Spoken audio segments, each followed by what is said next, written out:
Morning, morning everybody. Just put a quick message in the group. Hopefully everything's working. It's looking all good my end. If you just want to pop a message for me just to make sure that everybody can hear. Okay.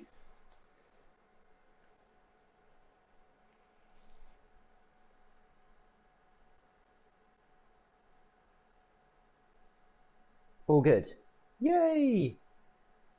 Blimey, he's back. How you doing? Good to see you. Good morning, David. Morning, Tris. Good, good. We've got some usual crew in. So, welcome back. It's Monday again. This last week has flown by, and yeah, we're doing the last bit on the connective tissue for the foot. So, over the last couple of episodes, we've looked at the ligaments, and we're going to finish off a couple of little bits with some other areas of connective tissue. But then we're going to go into the compartments of the foot. Morning, Becky. So let's get going. This is where we finished off last time with the syndesmosis. So we were looking at the, let's grab my arrow. We're looking at this bit here. Okay, so the ligament, and there's one at the back as well. The ligament that attaches the tibia onto the fibula. We're talking about the injury mechanisms for that as well, being a twisting action. So if your foot is stuck in the ground, if you wear studs in your shoes when you're playing sports, or you have like a hard court that's where you need a lot of grip on your shoes, and then the shoe stays still, you then decide to twist, but your shoe doesn't move, so your foot's still, but that part of the ankle twists, and then it can injure this ligament here. So you get a high ankle sprain. Morning, Jane. Leonardo, how you doing? Right, let's have a look at the next bit. So yeah, we're going on to now the plantar ligaments. This bit's really cool. We've got it will help with understanding the pathway of a muscle later on, because it creates like a channel for a muscle to pass through these plantar ligaments. They're not very well known, and I think I think the term plantar heel pain is being used a lot more now rather than plantar fasciitis, because again, it's really hard to be specific that it's one thing causing a problem, and these may be contributors towards some plantar foot pain, maybe plantar heel pain as well, because of the attachments. So yeah, what might look like it. Yeah, these are the plantar ligaments. There's two of them. Here we go. So we've got the long plantar ligament attaching onto the calcaneus. So this is the undersurface of the foot. There's your calcaneus bone there. And then this ligament attaches onto the calcaneus. So it's similar kind of location to your plantar fascia. And if we have a look at what it does, it supports your calcaneo-cuboid joint, so the joint between the calcaneus and the cuboid bone, and the lateral arch. And the plantar fascia will spread out in three different directions. So you've got a central slip, a medial slip, and a lateral slip of the plantar fascia. And then this is deep to that. Okay, so this is underneath your plantar fascia, and we've got these plantar ligaments. So there's a long one and a short one. I don't know whether I've got a picture of the short one. No, I've got a video though. So let me just show you these. Just get the right video up. There it is. Okay, so this is the short plantar ligament. We're straight into it today. No messing. No gentle introduction to these ligaments. Right, so here is, there's your heel bone, so there's your calcaneus. That's your Achilles tendon there. And what's really interesting with this area of anatomy is there's a lot of continuation of connective tissue. So we separate it out when we're doing dissection work, and when you're having a look at it in a textbook, it looks like two separate structures. But the Achilles tendon, you can see the connective tissue there wraps around the back of your heel, wraps around the undersurface of the heel, and then is continuous with the plantar fascia, which isn't on this particular dissection. But there will also be connections with the plantar ligaments as well. Okay, so it's not just one bit stops, another bit begins. It's all continuous. So let's have a look at this. This is the undersurface of the foot. There's your short plantar ligament just there. So it's quite deep in the foot. I just pause that there. So you've got attachment points with this particular ligament on your cuboid, which is here, sorry, and then the calcaneus, which is just here. Pointing at the calcaneus and said cuboid, so apologies if it confuses you. This is the calcaneus, and then that's the cuboid just there. And if you remember a couple of weeks ago when we had a look at kind of orientation of the foot, and we were palpating all of the structures and how to find things. So the base of the fifth just here, which is quite a pronounced bony projection, protuberance on the outside of the foot. You can palpate that really easily. And then if you come back towards your ankle, there's a little bit of a space, like a dip, and you feel in that dip, and then that's where your cuboid is. Okay, so around that area there, if someone's symptomatic, it could possibly be coming from this short plantar ligament. Okay, so you can see how it would support the arch of the foot being in that position. So because you get the pronation and supination of the foot, and that ligament, as they go into pronation, will stretch, and then when they come back up into supination, it will help to resupinate, along with a number of other structures as well. Okay, so we've got lots of stuff helping with the movement and the support of the arch, and this is one of those. So let's have a look at the rest of this one. So those are your two attachment points, and then there's the ligament there. Okay, so you can see all the metatarsals, and then there's this groove here. Let me just go back a sec. So I don't know whether you can work it out. Can you see that channel just in front of the short plantar ligament? Just there. So that they pointing it out with the needle there. But that groove there is for the peroneus longus, or the fibularis longus muscle. And it's on the picture up here. You can see it. Let me just move some stuff out of the way from me. That one, there we go. So can you see here, we've got the short plantar ligament just round about here, and then that's your fibularis or peroneal longus tendon wrapping around there. And then we haven't done it yet, but we'll have a look in a sec. This is the long plantar ligament, and this goes over the top of it. So the short plantar ligament comes in, stops at the cuboid. The fibularis muscle will then wrap around the front part of that short plantar ligament, and then the long plantar ligament is on top of that, and then provides a roof to protect that peroneal tendon and guide the movement of it. So we've got like this gully, and then the roof over the top, which is the next one, which we'll see. So let me just show you that one. Where's the long? There it is. Just get rid of that one. Okay, so this is the long plantar ligament.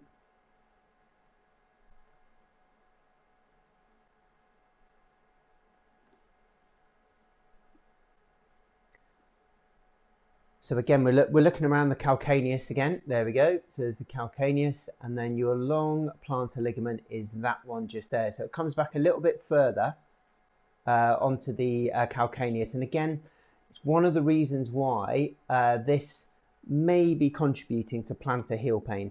Yeah. So if it's kind of not responding like the plantar fasciitis would, or you've had an injection and it's not quite worked, or you've had some shockwave therapy and it's not quite done the job, it may be because it's not the plantar fascia that's causing the problem. There are other structures in there as well that can become stressed, and maybe irritating the surface of the bones, and it's really, really close to where you where the plantar fascia attaches. And then if we have a look here, so the previous one, the short one, went to the cuboid. Then we've got the perineal groove, if you like, so that groove where the tendon comes through, and then this is where the long plantar ligament attaches up into the metatarsals. So this one will cover over that groove. All right, let's have a look at the rest of this. So you've got base of third, fourth, and fifth is the attachment points. And then there it is there. And then can you see that bit of tendon sticking out there? So that's your perineal tendon. And watch this. How cool is that? Yeah, so that long plantar ligament, that one there, is the roof for that tendon. You can see it coming through there, look. Yeah, so you got the short one, then wrapping around that on the front of the short one is your fibularis peroneus tendon, longus, and then over the top, providing the roof, is your long plantar ligament.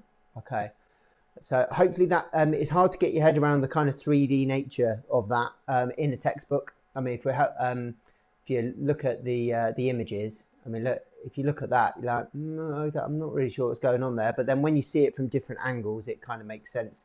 So there's your long plantar ligament just there, and then there's the perineal tendon underneath it. You can see it there. Yeah, cool.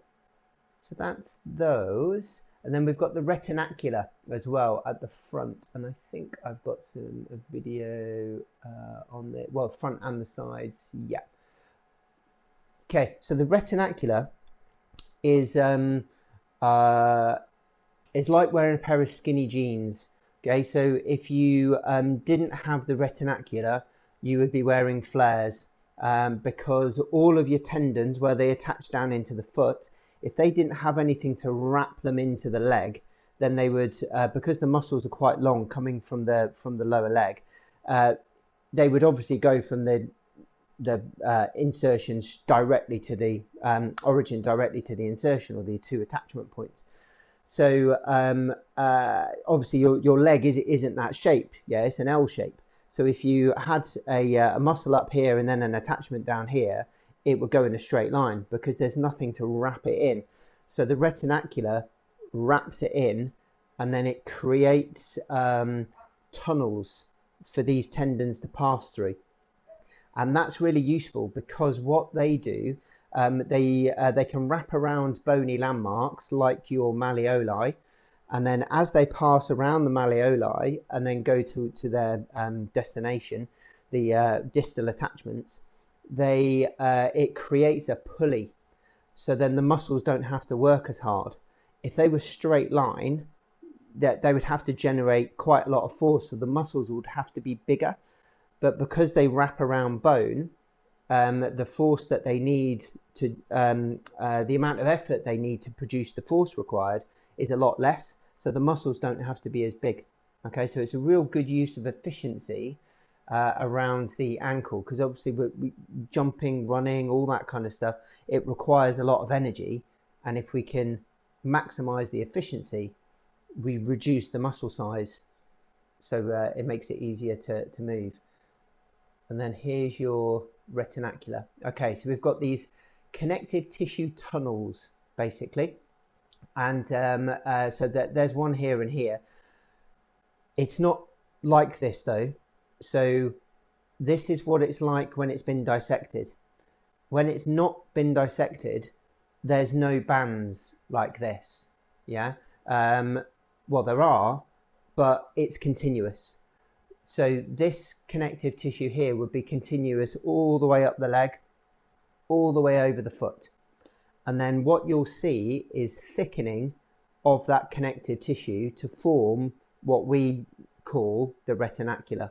So when you see it in a book like this, yeah, or when you see it dissected like this, that's not what it usually looks like. It's all wrapped in, like you've been wrapped in cling film, okay?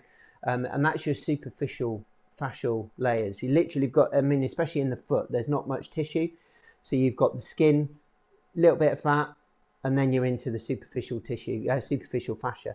And then these are areas of thickening of that particular fascia or connective tissue. Let's, excuse me, have a look at these. So that's your extensor retinacula. Oh, excuse me, sorry, that came out of nowhere. And then this retinacula goes up around the whole leg. Sorry, I'm just gonna, I closed my eyes, I couldn't see what bit had been done. So there's your extensor retinacula. And the tendons run through there, yeah, so the tendons run through there like that, look. Yeah, so, and you can see this connective tissue all the way up the leg. Okay, so there's the bands which are the thick areas.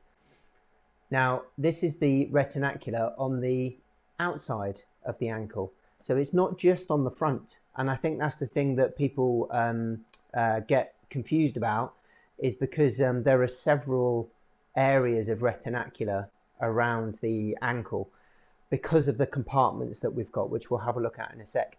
So we've got a group of muscles on the front of the shin, which will come down to the front of the foot.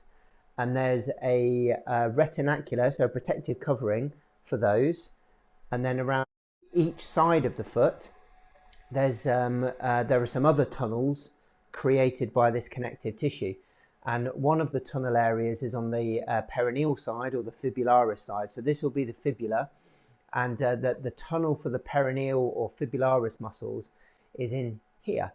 And this is important because of some of the irritation you can get of this tendon, or if there's been a rupture of this connective tissue. So if there's a rupture, then the tendons will pop out of that space, so they won't be in the tunnel anymore. Yeah, and so obviously then you lose function around this area because of you lose that pulley system because it's not going through the tunnel. Yeah, so that this area can become injured. The tendons can become inflamed, or the sheath around the tendons as well. And then as they're passing through that tunnel, because there's not very much room, any little extra bit of width of the tendon can irritate those surfaces, and they can rub and then cause symptoms as well. And that can be on both well, any part of the retinacula. Okay, but quite common on the medial and lateral aspects. So let's have a look at these. So there's the tunnel that the fibularis muscles will go through. Just there, look. So they've got their own little protective tunnel. And then on the excuse me, on the medial side, we've got the same again. Yeah, there's a little picture from the trail guide book here about how to palpate those. But again, if this retinacula gets injured, ruptures, then these tendons will pop out, and so when you try and contract, they'll literally like flick. And there's a couple of other places where that can happen. There's one in the elbow as well, which is quite common as the Osborne's ligament for the ulnar nerve, and that can get injured, and then the ulnar nerve flicks out. So this is a similar kind of thing. So that's all the connective tissue all around. So that's the tunnel for the flexors going through there. Look, you can see the holes. Yeah. Let's just have a look at that again. So tunnels at the front for the extensors, tunnels at the side laterally for the fibularis muscles, and then tunnels medially for the flexors. So these muscles then go down to the undersurface of the foot. So it then helps you work out where the muscles go, and then if you know that those tunnels are orientated that way, they're going down to the undersurface of the foot. The extensor ones are going to the top of the foot, and then the lateral ones are going to the side of the foot and wrapping underneath as well. So we've got all those different tunnels with different tendons going through them, so that you can, once you know where they are, you can work out where the muscles go and what those muscles do because of the orientation of the fibers. Okay, so that's really cool. Useful to know when you're trying to like work out what's going on. But look at those, perfect holes there for the and on that medial aspect, we've got some other structures going through there as well, which we'll talk about as we go through. Cool. So that's your retinacular, and again, in the books it looks like this, yeah. And then when you see it for real, you're like, whoa, it's way more than just that. Okay, way more than just a band. Can this be irritated affected if someone is flat-footed? It depends. It's a bit of both. The majority of the time it is to do with excessive load. So because having a pronated or a tendency to pronate can be completely normal for people, and they will just adapt to that position. So but if they decide they want to run a marathon and they've done no training and then they go out for a 10k run, doesn't matter whether your foot is pronated or your preference is supination, you will irritate the tendons. So it's usually an overuse, overload issue rather than a foot posture problem. Right? So we've got a superior and an inferior retinacular, as you saw on the imaging, but it's actually just continuous, and then these bits are just thicker bits. Okay, so that's the extensor one, but from the video you know that there's a perineal and a flexor one as well. Cool. Okay, let me just make sure that I haven't missed any videos off of that. Yeah, just want to show you this one as well, actually. So we've seen the ankle where everything's been stripped off. So we've seen the bone. Then we've added on some of the ligaments. Now we've added on a bit of the retinacular as well, so the tunnels that the muscles go through. Now this bit is the capsule. So it's the ankle is a synovial joint. It's got a joint capsule which is lined with synovium. So when you move, produce synovial fluid, which goes into the joint to help lubricate the joint and keep things moving. This is what it looks like.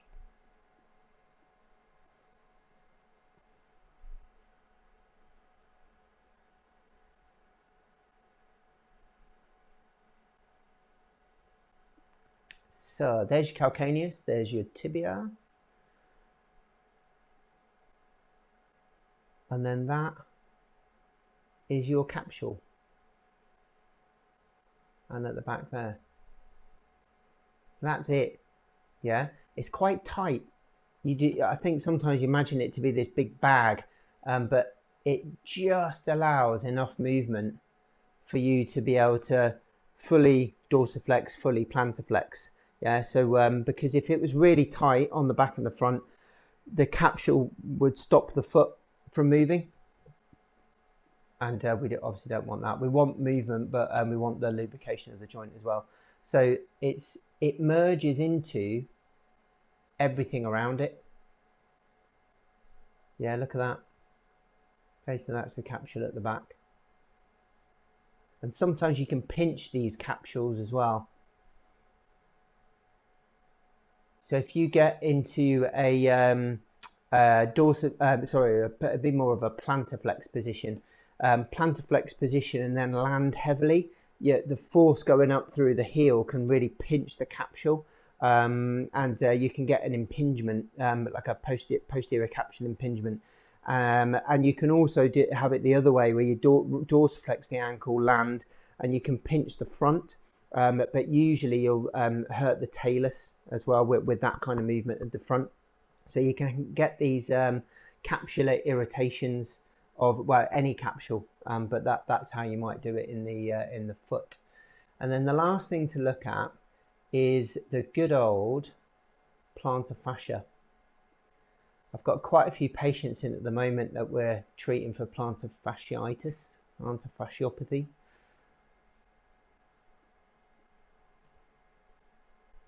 So I'll just pause that there.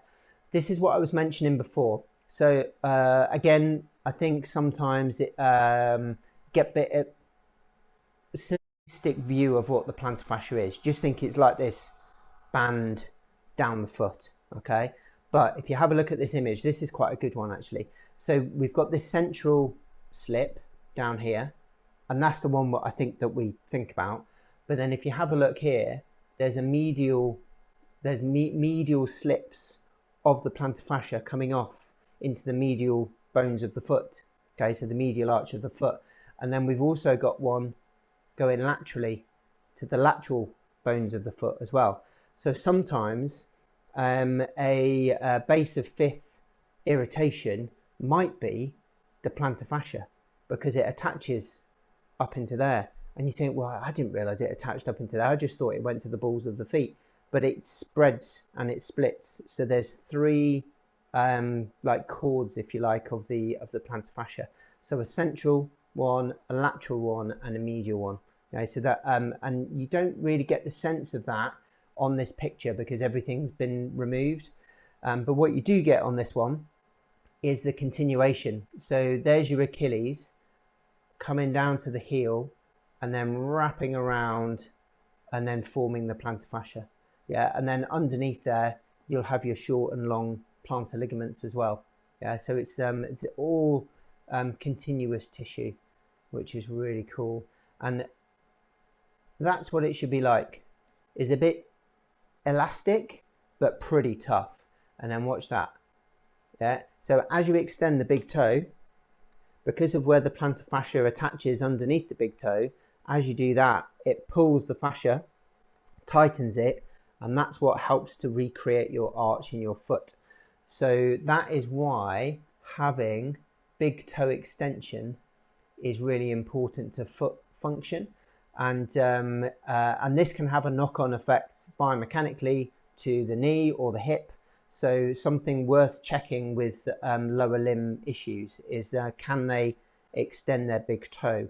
Yeah, there's loads of exercises now that you see online where people are just exercising the big toe with like these little mini bands, and they're quite cool. It's pretty tough as well. I had a go the other day with like toe gym things, and the people on the videos that do it, they've obviously been doing it for ages, and they can disassociate the rest of their toes. They can like lift their big toe, flatten the rest, and then lift their other toes and flatten the big toe. It's just mad the control that they've got from having trained it for so long. I had a go and it felt like kicking a ball with my left foot. It felt horrendous. So it's something I need to work on definitely. But this big toe extension is important for something called the windlass mechanism. Okay, so the windlass mechanism is extension through the big toe, tighten up the fascia, which helps recreate the arch in the foot. Because when you toe off, so when you push off when you're running or walking, you obviously don't lose contact with the ground, but your toe goes into extension at that point where you push off. So you want to push off with a rigid foot. You don't want a floppy foot at that point. So the extension through the toe tightens everything up, makes the foot solid, so you can push off. Yeah, you'll get what we call energy leakage if you can't bend that toe. And what tends to happen as well is if you can't bend the toe, you'll then, instead of pushing off that direction, you'll then start to push off from that direction. And that's when you start getting hallux valgus, so the toe goes out, and then you'll start to develop additional bone on the inside of the metatarsal phalangeal joint, so you'll get bunions. Okay, and that's that. Yeah, sometimes it can be, you can blame your parents, it's hereditary, but it can be a functional thing as well. So if you can't extend, your body obviously needs to go in that direction, so you just move the foot and then you push off the inside of the big toe instead, and then that's when you can get changes to that joint. Okay, so definitely something to look out for, especially if you're dealing with people who are quite active and got foot problems. So there's your plantar fascia. And it's kind of like creates like a suspension in that area. and then there's the windlass mechanism as you extend.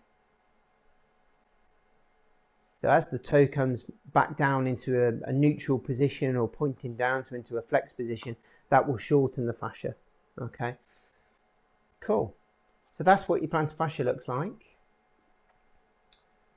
Now we'll have a look, what time is it? Perfect. We'll have a look at the compartments of the leg as well.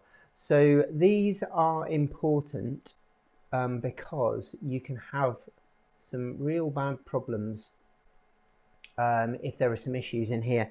So if you have a significant trauma to some of the deep structures of your leg, and the leg is below the knee, okay, so the thigh is from the hip to the knee in anatomical terms, and the leg is from the knee down to the ankle. Yeah, so that obviously we always call our leg like the whole thing from the hip down, but anatomically top bit is the thigh and then the bottom bit is the leg. So if you have a trauma in here, so say you break your tibia, okay, you've been tackled and you've fractured that tibia, and then it pierces through this fascia here, and then these are little vessels, yeah, and then it nicks the arterial supply in that area. It will start to bleed, yeah. The problem is if you bleed in here, there is nowhere for it to go, yeah. So these lines, can you see these lines across here separating the different colors? These are connective tissue. So that's your that one there we've seen already. So that's your interosseous membrane. So that's the membrane that connects your tibia to the fibula, and it divides the muscles from the front to the deep posterior layer. So if you have a look at the labels on here, so the red one is anterior, this section here is deep posterior. Okay, so yeah, so if you get a bleed in here, it's going to obviously bleed into this space, and it can't go backwards because this muscle's here. We'll talk about what muscle that is in a sec. And it can't go forwards because that interosseous membrane and that muscle, or those muscles, are there. So it just fills this space, and if it continues to bleed into that space, it can then impact the nerves and other structures. So this is why compartment syndrome is a medical emergency. So if you are looking after people pitch side playing football or rugby, and they have an obvious leg fracture, or they a suspected one, then that would be something that I'd be really worried about. Okay, because there is literally on the pitch side there is nothing you can do. You've just got to get them to the hospital as soon as possible. So yeah, that if you injure the nerves, then obviously that's going to affect the function of that region. But it depends on how badly you injure them, but there's a potential for it to be a real problem. Okay, so compartment syndrome is not a joke. It's yeah, and again, if you never heard of it, then definitely something to be aware of. So yeah, we've got this anterior section here, and this is how we'll divide the muscles when we start looking at the muscles of the leg. This area here is called the deep posterior region, okay, or compartment. And then this one here, I don't know why it's yellow there but orange there, apologies, but this is the superficial posterior, because that's your skin around the back. And then we've got these muscles in here, and then the blue area is lateral. So that bone there is this is a cross section of your fibula, and that bone there is a cross section of your tibia. Okay, so as if you've sliced through a leg and then having a look top down. That's where we're at. Okay, so this is a really good picture. You can see these different like walls, if you like, walls of connective tissue that are dividing all of these different areas. And the cool thing is with this is when you learn the different compartments, each compartment has got a nerve going into it and a blood vessel going into it to supply those muscles. And then there are different supplies pretty much for the different compartments. Okay, so it makes learning the neuroanatomy and the vascular anatomy a bit easier when you understand the compartment bags that things are in. So if we have a look at the names of this fascia, so we've got the crural fascia, which is wrapping around the leg, basically. We've got a posterior intermuscular septum, and a septum is a hedge. That's what that means. Okay, so that's your posterior, because it's at the back, intermuscular, in between the muscles, hedge. Okay, so that's that. Then we've got a anterior intermuscular septum, just here. Okay, so basically the one at the front. So we're going to have a look at those now. It's not that one. Bear with me a second. It's this one. Okay, so this first one, this is the crural fascia, so the one that wraps around everything. And crura just means pertaining to the leg, so it's to do with the leg. So that's the image that we've just seen. So the fibula and tibia, and then these are the different bits of the connective tissue. So this is the wrapping. There we go. So if I just go back one, so immediately when you see the video there, you can see that glistening surface. Yeah, so that's the crural fascia. But then to make it obvious, you take a bit away, and then you can see it really easily. Yeah. So can you see how it divides, wraps around everything? And what it's also doing is it's connecting to all of these. Can you see those yellowy bits of tissue there? So those are these. Those are your intermuscular septums just there. So they come out, and again, I've used this analogy before for something else. I can't remember what for at the moment. But if you've ever played Trivial Pursuit and you've got a Trivial Pursuit wheel with all the wedges in, yeah, obviously there's not as many wedges on this, but if you take all the wedges out and then what you're left with is that structure, that's what this is like. So the outside ring of the Trivial Pursuit is the crural fascia, and then the bits in the middle connecting everything, those are your intermuscular septums, and then the cheese wedges that go in, they're the muscles that slot into the different compartments. All right, literally just come up with that. That's not a bad analogy. I'm going to use that from that one. Okay, so look at that. There's your posterior intermuscular septum, and it attaches to the crural fascia. There's your anterior just there, and then that attaches to the crural fascia as well. I'm just going to go back one so you can see that again. So that's it wrapping around the whole thing. There's a bit of it removed, so they've taken off that crural fascial layer, and now we can see these septums. So if I just pause that there, so if we just orientate ourselves, so we've got superficial posterior compartment, so that's this bit. Okay, then we've got the lateral compartment, which is that bit, and then the anterior compartment, which is that bit. So what we're looking at there is a kind of view that way, okay, into this part of the leg. So you can see that septum, and then the fascia wrapping around and connecting it all. Okay, so that's where we're at with that.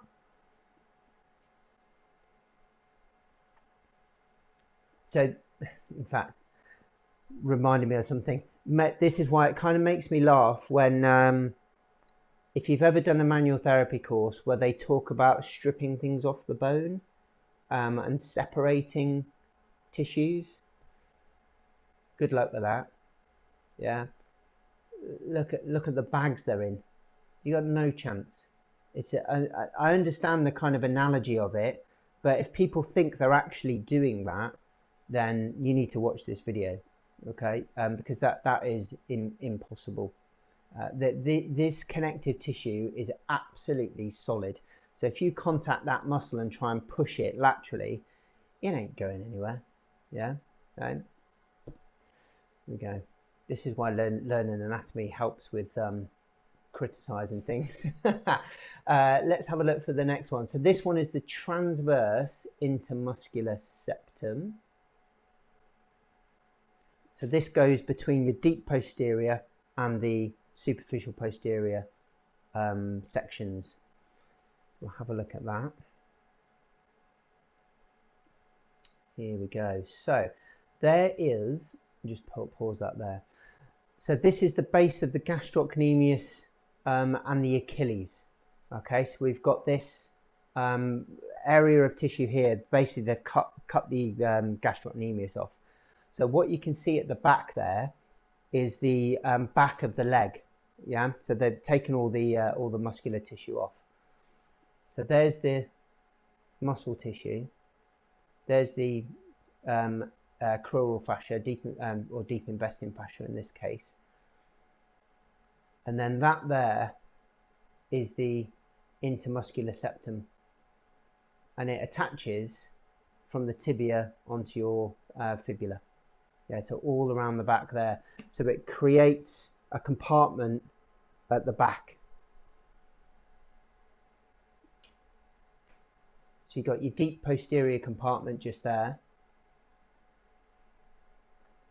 And then this will be your superficial posterior. So that's the superficial gone. And then there's the septum there, look. So it's transverse, which means across, intermuscular. So each section is separate, and then it merges with your calcaneus. So again, all that stuff we saw before with the retinacular, we'll just go back to that picture again. So that's your deep posterior compartment, superficial. And then as we come down, when they take this bit off, you can you see the tendons underneath just there? Yeah. So the retinacular will be around there for the flexors. So that's the flexor retinacular around there, but it merges with the connective tissue from the leg. Yeah, so it's all one continuous thing. Cool. And then the last thing, just very quickly, this deep investing fascia. Excuse me.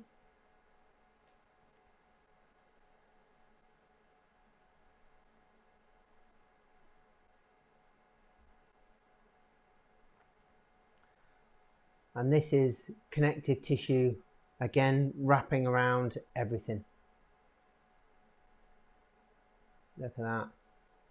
Okay, so all that glistening kind of white, that is all connective tissue. So from the tibia at the front to the tibia, wrapping around to the tibia on the other side.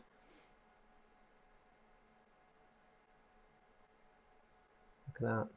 Okay, you can see how everything's wrapped in. So again, I mean, look at that. It's like being vacuum packed. Yeah, there's your Achilles, and it's wrapping around all of that as well, keeping everything in place. This is what I mean. It's like skinny jeans. Yeah, so everything nice and tight in there. There's your peroneal tendons or fibularis tendons. There's your extensor tendons. Yeah, cool.